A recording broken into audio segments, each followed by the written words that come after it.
This is problem 2 of section 2.5.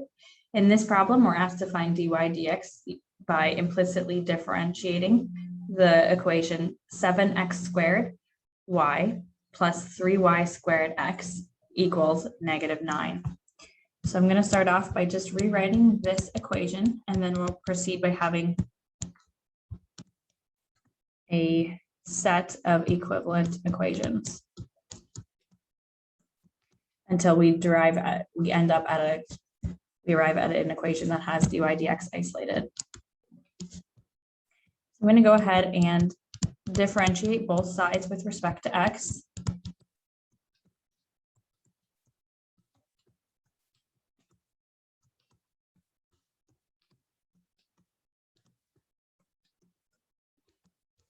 So differentiating that right-hand side with respect to x is a lot nicer than that left-hand side. With the left-hand side, we have two terms, both of which are products of functions of x. So for this first term, I'm going to have to use the product rule. So I'm going to treat it as 7x squared times y. So then I'm going to have 7x squared, and then the derivative of y is going to be dy dx, or y prime, plus the derivative of 7x squared with respect to x. We have 14x, and then times y. And then we need to find the derivative of this 3y squared x, which again is going to be a product. I'm going to treat it as 3y squared times x, those two separate functions, and apply that product rule. So then we start off, we have 3y squared. The derivative of x with respect to x is just going to be 1, plus the derivative of 3y squared, that's going to use the chain rule. So we're going to end up with 3 times 2. This is going to give us a 6y times dy dx. And then the derivative of, or we just leave that as x. And then on the right-hand side, the derivative of a constant with respect to x is just 0. So that works out nicely. Now I'm going to combine my dy dx terms. And so I'm going to have 7x squared dy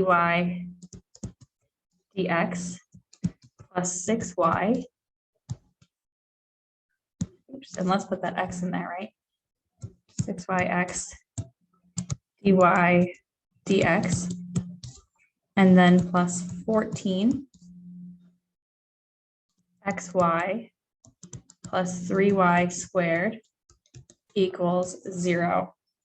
From there, I want to go ahead and add the terms that don't have a factor of y prime in them to the right. Or in this case, I'm going to be subtracting them. So on the left-hand side, I'll be left with the 7x squared dy dx plus 6yx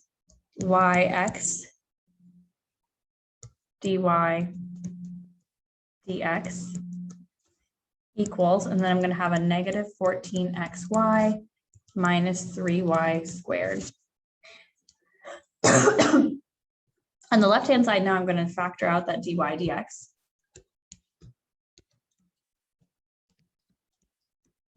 And when I do that, I have 7x squared plus 6yx. And then on the right-hand side, I still have this 14xy minus 3y squared. And from there, I'm going to divide this binomial factor to both sides, and that'll leave me with dy dx equals negative 14xy minus 3y squared over 7x squared plus 6xy.